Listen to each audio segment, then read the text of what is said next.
ఇండియాలో ఈవీస్ గురించి చాలా హైప్ ఉంది. కానీ మీకు ఎప్పుడైనా ఒక డౌట్ వచ్చిందా? ఇంతకు ముందు మనం బైక్ లేదా కార్ కొనాలంటే డైరెక్ట్గా పెట్రోల్ బండి లేదా డీజిల్ బండ్ల గురించి ఆలోచించే వాళ్ళం.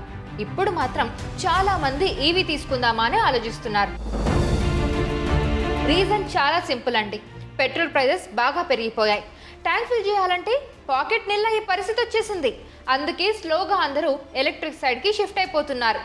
ఇంతకు ముందు మన ఎదురుగా ఈవీ వెహికల్ కనిపిస్తే ఆశ్చర్యంగా చూసేవాళ్ళం. కానీ ఇప్పుడు ఆల్మోస్ట్ ప్రతి స్ట్రీట్లో 2 నుంచి 3 ఈవీ స్కూటర్లే కనిపిస్తున్నాయి. అంటే చేంజ్ ఆల్రెడీ స్టార్ట్ అయిపోయింది. ఇప్పుడు నేను మీకు ఒక సింపుల్ క్వశ్చన్ అడుగుతాను.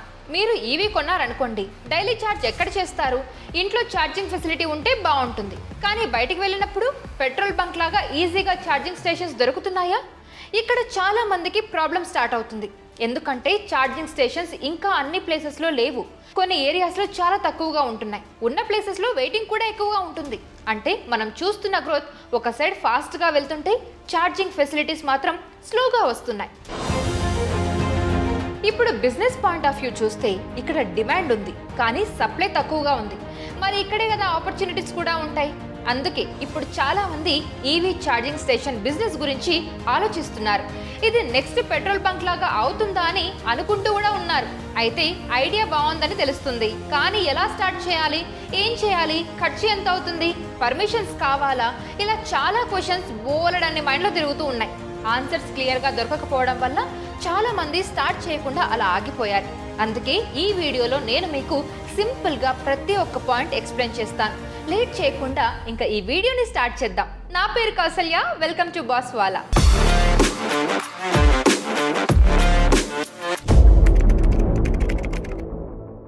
ఈవీ ఛార్జింగ్ స్టేషన్ స్టార్ట్ చేయాలి అంటే ఫస్ట్ స్టెప్ ఏంటి? లొకేషన్ని ఫైనల్ చేయడం. ఈ బిజినెస్లో లొకేషన్ అనేది ఆల్మోస్ట్ హాఫ్ సక్సెస్ని డిసైడ్ చేస్తుందని చెప్పొచ్చు. ఆబ్వియస్లీ ట్రాఫిక్ ఉన్న ప్లేసెస్లో పెడితే యూజ్ ఉంటుంది కదా. అందుకే హైవేస్ పక్కన, సిటీలో, బిజీ ఏరియాస్లో, ఐటీ పార్క్స్ దగ్గర, మాల్స్, హోటల్స్, పెట్రోల్ బంక్స్ పక్కన లాంటి ప్లేసెస్లో చాలా బెస్ట్. అక్కడ already cars, taxis, delivery vehicles తిరుగుతూ ఉంటాయి కాబట్టి ఛార్జింగ్కి న్యాచురల్గా డిమాండ్ ఉంటుంది. కానీ చాలా మంది చేసే బిగ్గెస్ట్ మిస్టేక్ ఏంటంటే చీప్గా ల్యాండ్ దొరికింది అని కొంచెం సైడ్ ఏరియాలో సెటప్ చేస్తారు. అక్కడ వెహికల్స్ మూమెంట్ ఉండకపోతే ఛార్జర్ ఐడల్గా ఉంటుంది. అప్పుడు ఇన్వెస్ట్మెంట్ పెట్టి కూడా యూజ్ ఉండదు. కాబట్టి లొకేషన్ సెలెక్ట్ చేస్తున్నప్పుడు ఇక్కడ ఈవీస్ రెగ్యులర్గా వస్తాయా అని ఒకసారి ప్రాక్టికల్గా చెక్ చేసుకోవాలి. ఇంకా ల్యాండ్ గురించి మాట్లాడుకుంటే ఓన్ ల్యాండ్ ఉంటే చాలా సేఫ్ ఆప్షన్. లాంగ్ టర్మ్లో టెన్షన్ ఉండదు. కానీ కంపల్సరీ కాదు, రెంట్లో కూడా తీసుకోవచ్చు. ఇక్కడ ఒక ఇంపార్టెంట్ పాయింట్ ఏంటంటే షార్ట్ టర్మ్లో రెంట్కి వెళ్ళకూడదు. మినిమం 8 to 10 years అగ్రిమెంట్ ఉంటే బెటర్. ఎందుకంటే ఈ బిజినెస్లో రిటర్న్స్ స్లోగా వస్తాయి. 2 to 3 yearsలో ప్లేస్ వదిలి వెళ్ళాలి అంటే మీ ఇన్వెస్ట్మెంట్ రికవర్ అవ్వడం చాలా కష్టం. సో లొకేషన్ ఫైనల్ చేయడంలో కొంచెం టైం తీసుకొని ఫ్యూచర్ గురించి ఆలోచించి డెసిషన్ తీసుకుంటే better. Next very important step, electricity. ఇది చాలా మంది లైట్గా తీసుకుంటారు, కానీ ఈవీ ఛార్జింగ్ బిజినెస్లో ఇది బ్యాక్ బోన్ లాంటిది. సింపుల్గా చెప్పాలంటే నార్మల్ కరెంట్ కనెక్షన్తో ఈవీ ఛార్జింగ్ నడవదు. మీరు కంపల్సరీగా మీ లోకల్ డిస్కామ్ని అప్రోచ్ అవ్వాలి. ఫర్ ఎగ్జాంపుల్ చెప్పాలంటే కర్ణాటకలో బెస్కామ్ ఉంటుంది. ఇలా మీ ఏరియాకి రిలేటెడ్ ఎలక్ట్రిసిటీ బోర్డ్ దగ్గరికి వెళ్ళాలి. వాళ్ళు ఫస్ట్ ఏం చేస్తారంటే మీ లొకేషన్కి ఎంత లోడ్ ఇవ్వగలరని చెక్ చేస్తారు. ఎందుకంటే ఈవీ ఛార్జింగ్కి పవర్ రిక్వైర్మెంట్ చాలా ఎక్కువగా ఉంటుంది. మీరు ఫాస్ట్ ఛార్జర్స్ పెట్టాలి అనుకుంటే 50 kW, 100 kW లేదా దానికన్నా ఎక్కువ కెపాసిటీ కనెక్షన్ కావాలి. ఇది నార్మల్ హౌస్ కనెక్షన్ కన్నా చాలా ఎక్కువగా ఉంటుంది. కొన్ని కేసెస్లో ఇమీడియట్గా కనెక్షన్ ఇవ్వలేరు, ఎందుకంటే ఆల్రెడీ ఏరియాలో పవర్ లోడ్ ఫుల్ అయిపోయి ఉంటుంది. అప్పుడు ట్రాన్స్ఫార్మర్ అప్గ్రేడ్ చేయాలి లేదా న్యూ లైన్ ఎక్స్టెండ్ చేయాలి అని చెప్తారు. ఇది కొంచెం టైం తీసుకుంటుంది, కొన్నిసార్లు ఎక్స్ట్రా కాస్ట్ కూడా పడుతుంది. అందుకే చాలామంది ఇక్కడే డిలే ఫేస్ చేస్తారు. సో సింపుల్గా గుర్తుపెట్టుకోవాల్సింది ఏంటంటే లొకేషన్ ఫిక్స్ చేశాక next important step electricity feasibility check చేయడం. ఇక్కడ ఛార్జర్ పెట్టగలమా, అంత పవర్ దొరుకుతుందా అని ముందే క్లియర్గా తెలుసుకోవాలి. ఇది ముందు చెక్ చేయకుండా డైరెక్ట్గా ఇన్వెస్ట్మెంట్ పెడితే మాత్రం తర్వాత ప్రాబ్లమ్స్ వస్తాయి. కాబట్టి ఈ స్టెప్ని ఇగ్నోర్ చేయకుండా కేర్ఫుల్గా ప్లాన్ చేసుకుంటే బెటర్. ఇప్పుడు పర్మిషన్స్ గురించి మాట్లాడతాం. ఇది వినగానే చాలామంది భయపడతారు, పెట్రోల్ బంక్ లాగా చాలా లైసెన్స్ కావాలేమోనని. కానీ ఇక్కడ కొంచెం రిలీఫ్ ఉంది. ఇండియాలో ఈవీ ఛార్జింగ్ స్టేషన్స్ని గవర్నమెంట్ ఒక సర్వీస్ యాక్టివిటీగా కన్సిడర్ చేస్తుంది. కాబట్టి హెవీ లైసెన్సింగ్ ప్రాసెస్ అంతగా ఉండదు. అయినా కొన్ని బేసిక్ అప్రూవల్స్ మాత్రం కంపల్సరీగా కావాలి. First thing, electricity connection approval. ఇది ఆల్రెడీ చెప్పినట్టుగా మీ లోకల్ డిస్కామ్ నుండి తీసుకోవాలి. అఫీషియల్గా హై లోడ్ కనెక్షన్ అప్రూవ్ అవ్వాలి. ఇది లేకుండా ఛార్జింగ్ స్టేషన్ రన్ చేయడం పాసిబుల్ కాదు. Second, local municipal permission. సింపుల్గా చెప్పాలంటే మీరు యూజ్ చేస్తున్న ల్యాండ్ కమర్షియల్ పర్పస్కి యూజ్ చేయడానికి అలో ఉండాలి. మీ ప్లేస్ రెసిడెన్షియల్ ఏరియాలో ఉంటే కొన్ని కండిషన్స్ ఉంటాయి, కాబట్టి మున్సిపాలిటీ ఆఫీస్లో ఒకసారి క్లియర్గా చెక్ చేయడం better. Third, fire safety clearance. Especially fast chargers పెడుతున్నప్పుడు ఇది చాలా ఇంపార్టెంట్. ఎందుకంటే హై పవర్ ఎక్విప్మెంట్ ఉంటుంది కాబట్టి సేఫ్టీ మెజర్స్ ఫాలో అవుతున్నారా లేదా అని చెక్ చేస్తారు. ఫైర్ డిపార్ట్మెంట్ నుంచి క్లియరెన్స్ తీసుకుంటే సేఫ్గా ఉంటుంది, ఫ్యూచర్లో ప్రాబ్లమ్స్ రావు. Fourth one, property owner agreement. మీరు ఓన్ ల్యాండ్లో పెడితే ప్రాబ్లం ఏం లేదు, కానీ రెంట్లో తీసుకుంటే written agreement compulsory. Especially long term lease ఉండాలి అని ముందే చెప్పాం కదా, అదే ఇక్కడ కూడా important.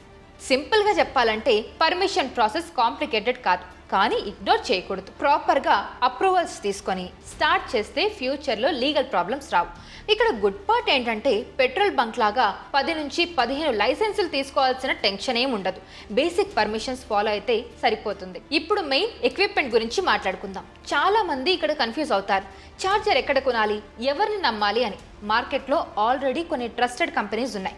For example Tata power, static, charge zone and అలాగే అథర్ ఎనర్జీ లాంటి కంపెనీస్ ఛార్జర్స్ ప్రొవైడ్ చేస్తాయి. మీరు డైరెక్ట్గా ఛార్జర్ కొనుక్కోవచ్చు, లేదంటే వాళ్ళతో పార్ట్నర్షిప్ మోడల్లో వెళ్ళొచ్చు. పార్ట్నర్షిప్ అంటే కొన్ని కేసెస్లో వాళ్ళు ఇన్స్టాలేషన్, సాఫ్ట్వేర్ అలాగే మెయింటెనెన్స్ కూడా హ్యాండిల్ చేస్తారు. మీకు కొంచెం ఈజీ అవుతుంది. అండ్ ఛార్జర్ టైప్స్ సింపుల్గా 2 ఉంటాయి, slow chargers and fast chargers. Slow chargers అంటే 3 కిలోవాట్ నుంచి 7 కిలోవాట్ వరకు ఉంటాయి. కాస్ట్ తక్కువ, అపార్ట్మెంట్స్, ఆఫీసెస్ లాంటి ప్లేసెస్కి సూటబుల్ అవుతుంది.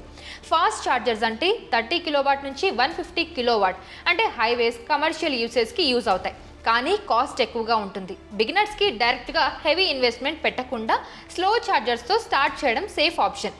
ఓవరాల్గా చూస్తే ఒక స్మాల్ సెటప్కి అరౌండ్ 10 lakhs నుంచి 50 lakhs వరకు ఇన్వెస్ట్మెంట్ పెట్టచ్చు. మీ స్కేల్ని బట్టి అది చేంజ్ అవుతుంది, దాన్ని బట్టి మీరు డిసైడ్ చేసుకోవాలి. ఇంకా ఒక ఇంపార్టెంట్ పాయింట్ ఏంటంటే సాఫ్ట్వేర్ అండ్ పేమెంట్స్. ఇప్పుడు ఈవీ యూజర్స్ డైరెక్ట్గా వాక్-ఇన్ రారు. మొబైల్ యాప్స్ ద్వారా నియర్ బై ఛార్జర్స్ చూస్తారు, స్లాట్ బుక్ చేస్తారు, పేమెంట్ కూడా యాప్లోనే చేసేస్తారు. కాబట్టి మీరు ఒక ఛార్జింగ్ నెట్వర్క్ ప్రొవైడర్తో టైఅప్ అవ్వాలి. అప్పుడు మీ స్టేషన్ మ్యాప్లో కనిపిస్తుంది, యూజర్స్ ఈజీగా రీచ్ అవుతారు. మీరు స్టాండ్అలోన్గా రన్ చేస్తే కస్టమర్స్కి తెలియకపోవచ్చు, యూసేజ్ తగ్గిపోతుంది. ఇప్పుడు మనీ ఎలా వస్తుంది అనేది ఒకసారి చూద్దాం. ఛార్జింగ్ స్టేషన్లో ఇన్కమ్ మెయిన్లీ ఎలక్ట్రిసిటీ యూనిట్స్ మీద డిపెండ్ అవుతుంది. సింపుల్ ఎగ్జాంపుల్, మీరు 1 యూనిట్ కరెంట్ని 8 రూపీస్కి కొని 15 రూపీస్కి సెల్ చేస్తే మధ్యలో మార్జిన్ ఉంటుంది, కానీ యాక్చువల్ ప్రాఫిట్ అంతా యూసేజ్ మీద డిపెండ్ అవుతుంది. ఒకరోజు 10 వెహికల్స్ ఛార్జ్ చేస్తే ఒక ఇన్కమ్ వస్తుంది, అదే 50 వెహికల్స్ ఛార్జ్ చేస్తే ఇంకా ఎక్కువ ఇన్కమ్ వస్తుంది. అందుకే క్యాప్టివ్ డిమాండ్ చాలా ఇంపార్టెంట్. ఎగ్జాంపుల్కి ఓలా, ఊబర్ డ్రైవర్స్ లేదా డెలివరీ కంపెనీస్తో టైఅప్ అయితే డైలీ రెగ్యులర్ యూసేజ్ ఉంటుంది. ఇప్పుడు స్టెప్ బై స్టెప్ ప్రాసెస్ సింపుల్గా చెప్తాను. ఫస్ట్, మీ ఏరియాలో డిమాండ్ చెక్ చేయండి, ఈవీస్ ఎక్కువగా ఉన్నాయా లేదా అని. సెకండ్, కరెంట్ లొకేషన్ ఫైనల్ చేయండి. Third one, electricity feasibility check చేయండి, డిస్కామ్ని అప్రోచ్ చేయండి. అండ్ అలాగే ఫోర్త్ వన్, బడ్జెట్ ప్లాన్ చేయండి. Fifth one, charger company select చేసుకోండి. సిక్స్త్ వన్, పర్మిషన్స్ అప్లై చేయండి. Seventh one, installation and testing complete చేయండి. ఎయిత్ వన్, యాప్ ఇంటిగ్రేషన్ చేసి లాంచ్ చేయండి. ఇలా స్టెప్ బై స్టెప్ వెళ్తే కన్ఫ్యూజన్ ఉండదు. అండ్ ఇంకో ముఖ్యమైన విషయం, నేను ఇందాక చెప్పినట్టుగా ఈ బిజినెస్కి ఓన్ ల్యాండ్ ఉంటే బెస్ట్. టెన్షన్ తక్కువ, రెంట్ తీసుకుంటే లాంగ్ టర్మ్ లీజ్ కంపల్సరీ. ఎందుకంటే ఈ బిజినెస్లో ప్రాఫిట్స్ ఇమ్మీడియట్గా రావు, మినిమం 5 to 7 years పేషెన్స్ ఉండాలి. అండ్ క్విక్ మనీ ఎక్స్పెక్ట్ చేస్తే ఖచ్చితంగా డిసప్పాయింట్ అవుతారు. కొన్ని ప్లేసెస్లో మిస్టేక్స్ అవాయిడ్ చేయండి. ఫ్యూచర్లో డిమాండ్ వస్తుందని చెప్పి రిమోట్ ప్లేసెస్లో ఛార్జెస్ పెట్టడం, ఇది పెద్ద mistake.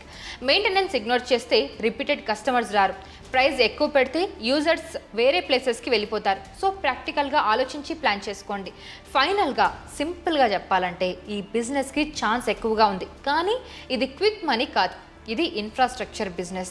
So patience, planning, correct location ఉంటే లాంగ్ టర్మ్లో మంచి ఇన్కమ్ ఇస్తుంది. లేదు అంటే ఆలోచించకుండా ఇన్వెస్ట్ చేస్తే బర్డెన్ అయిపోతారు. సో స్టార్ట్ చేయడానికి ముందు ఒకసారి మీ సిచ్యువేషన్ని క్లియర్గా ఎవాల్యుయేట్ చేసి డెసిషన్ మీరే తీసుకోండి.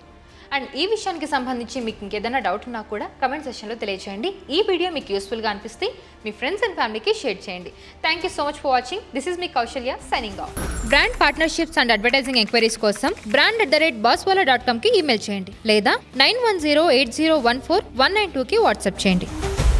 Bosswala. Be the boss.